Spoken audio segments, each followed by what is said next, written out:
Good afternoon, good morning, and thank you for tuning in to the Beware the Day podcast. My name is Ryan. This is episode 11 of the Beware the Day podcast. Today, we're going to focus on the struggle for equality. Part 3, we're going to focus on employment. As always, I want to thank Black El Paso Voice for giving me this platform. Please subscribe and follow on Facebook, Instagram, YouTube, Apple, iHeart, or Spotify. And if you want to donate, please follow the links on the screen. And if you are interested in building generational wealth, affordable healthcare solutions, and boosting profitability and cash flow for business owners, please visit my Facebook page, KRC Companies LLC. You'll find lots of great information there. Now, before we dive into employment and the challenges that we faced throughout history in the area of employment, I want to tell you a story. Now, of course, it's March, and most of America is following college basketball right now, March Madness, the Final Four. The only time when I talk about sports or entertainment, if we can tie it into civil rights, social justice, Black history, or Black culture. Well, back on the 15th of March in 1963, a game was played between Mississippi State and Loyola, and it was known as the Game of Change. So I'm going to talk a little bit about March Madness and the Game of Change, Mississippi State versus Loyola. When we talk about March Madness in March of 1963, we're talking about the madness of state-sponsored segregation in the former Confederacy, specifically the state of Mississippi. Mississippi Governor Ross Barnett, who the same Governor Barnett who imprisoned freedom riders at Parchman Farm Prison, where they were brutalized and strip searched, he said the following, quote, "There is no case in history where the Caucasian race has survived social integration. We will not drink from the cup of genocide." Good old Governor Ross Barnett. So on March 15th of 1963, the Mississippi State University basketball team made history by facing the Loyola University Ramblers in the NCAA tournament. Now, let me give you a little bit more history. This was the Southeast Conference, and all of these schools had all white basketball teams. There were no Black players in the SEC. So the highest they could go in any season is winning a conference championship. They could not compete for a national championship because there was an unwritten rule which stated the following, that none of these schools were allowed to play schools whose teams were integrated. So, previously barred from participating in tournaments which featured integrated teams, the Mississippi State University president, Dean Calvert, and head basketball coach, Babe McCarthy, defied the unwritten law and, under the threat of arrest, snuck the MSU basketball team out of town. So they snuck out of Starksville, Mississippi, and went up to East Lansing, Michigan, and played the Loyola basketball team. The Mississippi State Bulldogs lost to Loyola that day, and they went on to become the national champions, defeating Cincinnati, who was a two-time NCAA national champion. So that's your March Madness moment for today. I just thought I'd put that in because a lot of people are thinking about college basketball. So that was the Game of Change. Of course, if you're local here in El Paso, we all know about what happened on March 19th, 1966, when the Texas Western Miners defeated the Kentucky Wildcats at Cole Fieldhouse at the University of Maryland. Don Haskins, of course, was the very first coach to start 5 African Americans, and we all know how that story went. So I just found this story was interesting. The Game of Change, Mississippi State versus Loyola, March 15th, 1963. So, continuing our theme this month, of course, it is Women's History Month. And so Our Black History Spotlight today, we're going to talk about Gloria Richardson. And you're probably asking yourself, who is Gloria Richardson? Well, last week you were probably wondering who Diane Nash was.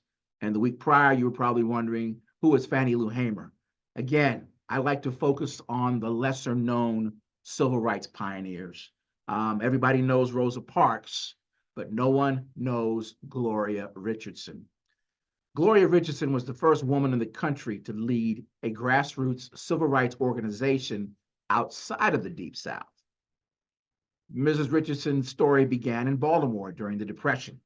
Born to John and Mabel Hayes in 1922, she and her family moved to Cambridge, Maryland when she was 6.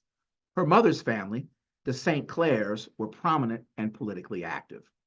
Her grandfather, Herbert St. Clair, owned real estate, operated numerous businesses, and was the sole African-American member of the Cambridge City Council.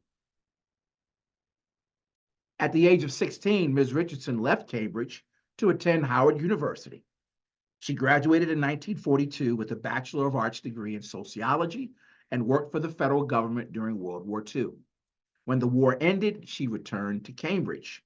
Despite her degree and intelligence, no agencies would hire a Black social worker. She married Harry Richardson, a local school teacher, and was a homemaker for 13 years while raising their children. Her formal foray into the civil rights movement grew from her daughter Donna's participation in protests of segregation and racial inequality in Cambridge. Ms. Richardson helped form and was selected to lead the Cambridge Nonviolent Action Committee, a civil rights campaign in her hometown.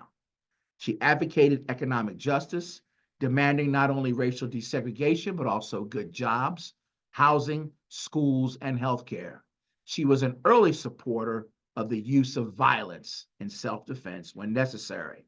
So contrast that position with that of Diane Nash, who believed in nonviolent direct action. Ms. Richardson was all in favor of violence in self-defense. So in July of 1963, while her city was still under the Guards Police presence, she met with U.S. Attorney General Robert Kennedy to negotiate the Treaty of Cambridge, an agreement covering desegregation, housing, and employment issues. The following month, she took the stage at the pivotal March on Washington, one of 6 Negro women fighters for freedom on the program. However, the male organizers permitted none of the female freedom fighters a turn at the microphone. As a steadfast and resolute leader of this human rights campaign, she developed effective strategies and used creative tactics to advance Black liberation, working to dismantle Maryland's system of white supremacy that, among other offenses, denied Black people access to public accommodations and fair employment opportunities and access to adequate housing and health care. And she said, quote, "A first-class citizen does not beg for freedom. A first-class citizen does not plead to the power structure to give him something that the whites have no power to give or take away. Human rights are human rights, not white rights." Ladies and gentlemen, Gloria Richardson. So let's move on to our discussion of employment. Just to quickly recap, last week we talked about the flurry of legislation at the federal level, which opened the door for African Americans in federal employment, state employment, and local governments. More African Americans were being hired, and they were being paid more than private employers. The Equal Employment Opportunity Commission was created to eliminate discrimination in the workplace, promote equal employment programs, and oversee compliance with federal law. So today we're going to continue our discussion on the struggle for equality as it relates to employment. President Johnson launched the War on Poverty in 1964. The Economic Opportunity Act of 1964 created the Office of Economic Opportunity to coordinate federal anti-poverty programs. Now, the Office of Economic Opportunity bypassed the New Deal welfare system that underserved African Americans. The federal government kept direct control of these innovative programs and did not delegate them to local governments, which was huge. If you recall, in a previous episode, I talked about how the federal government passed laws but delegated authority down to the local level, and that's when things went haywire. This particular initiative, the federal government kept direct control and did not delegate them to local governments.